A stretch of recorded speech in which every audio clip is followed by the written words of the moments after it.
सब बैंकों में इन्होंने मेरे से लगभग 1 सवा महीने में 23 करोड़ रुपया निकाल लिया। तो रात मेरे को लैंडलाइन से इन लोगों ने खबर दी कि आपका आधार कार्ड कॉम्प्रोमाइज हुआ है और उसके तहत टेरर फंडिंग में उसमें पैसा चला गया है और उसके तहत I am under arrest by NIA court. और उन्होंने मुझे मुंबई हाई कोर्ट के ऑर्डर दे दिए और बोला कि हम आपको अरेस्ट में ले लिया है।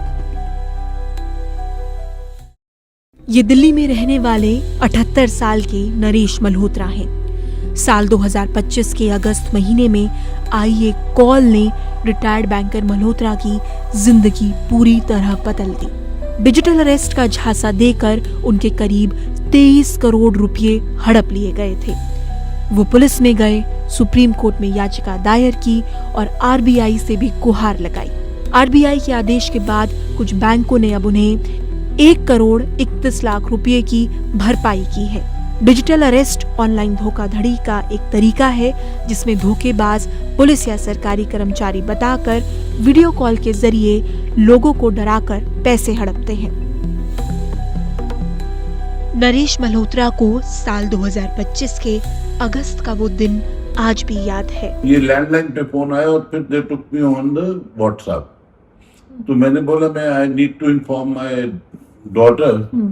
बोले नहीं, अगर आप डॉटर को या किसी को खबर देंगे तो हम उनको को एक्यूज बना देंगे और आपके सन इन लॉ को भी को एक्यूज बनाएंगे, ग्रैंड चिल्ड्रन को भी बना देंगे।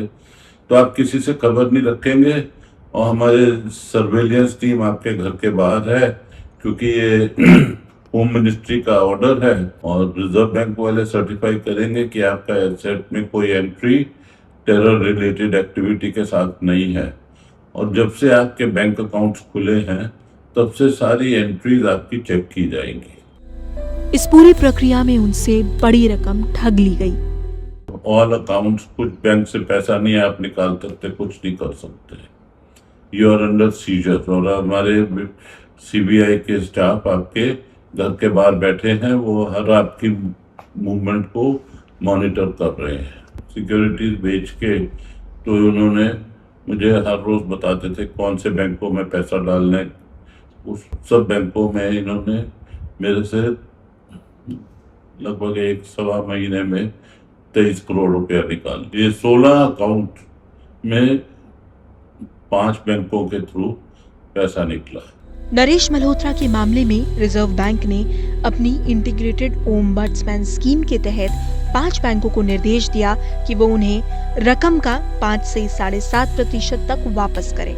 इन बैंकों की KYC प्रक्रिया में खामियां मिलने की बात भी कही गई है। इन्होंने रिजर्व बैंक ने भी यही मेरी अपील में माना कि हाँ, इन बैंकों में KYC कंप्लायंस कमजोर है और उसी के तहत इन्होंने 5% और 7% मेरे को अमाउंट कलेक्टेड है जो इन बैंकों का वो वापस दिया। स्कैमर से पैसा नहीं आया, स्कैमर से तो मेरे पास लगभग 2.5 करोड़ उन्होंने रोका, उसमें 60 लाख आया है। मामले की जांच अब CBI के पास है। सुप्रीम कोर्ट के आदेश और गृह मंत्रालय की मंजूरी के बाद दिल्ली पुलिस में दर्ज ये केस अब CBI को ट्रांसफर कर दिया गया है।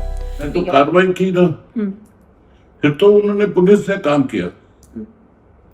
मैं चोरों को थोड़ा नहीं पकड़ने गया, ये तो पुलिस ने किया, IFS ने किया, 4IC वालों ने किया, CBI ने किया। नरेश मल्होत्रा कहते हैं कि ऐसे मामलों में डर और दबाव इतना होता है कि किसी भी व्यक्ति को ये यकीन हो सकता है कि उसके खिलाफ सच में सरकारी कार्यवाही चल रही है। भारत में डिजिटल अरेस्ट जैसे साइबर ठगी के मामले लगातार बढ़ रहे हैं। Indian cyber crime coordination centre और राष्ट्रीय हेल्पलाइन 1930 के जरिए संदिग्ध लेन देन को रोकने और शिकायत पर तुरंत कार्रवाई करने की व्यवस्था की गई है। सरकारी आंकड़ों के मुताबिक लाखों संदिग्ध मोबाइल कनेक्शन और बैंक खातों पर कार्रवाई हुई है और हजारों करोड़ रुपयों की संभावित ठगी समय रहते रोकी गई है। मल्होत्रा को लगता है कि वो अकेले थे, इसलिए उन्हें निशाना बनाना आसान रहा। वो बुरा वक्त आज भी याद करते हैं। मैं अकेले हूँ ना, when all this happened, then I told my family. Then my daughters came to me, my family came to me. My friends came to me. Then the whole social system was with me. Everyone was concerned कि मैंने क्यों नहीं पहले बताया.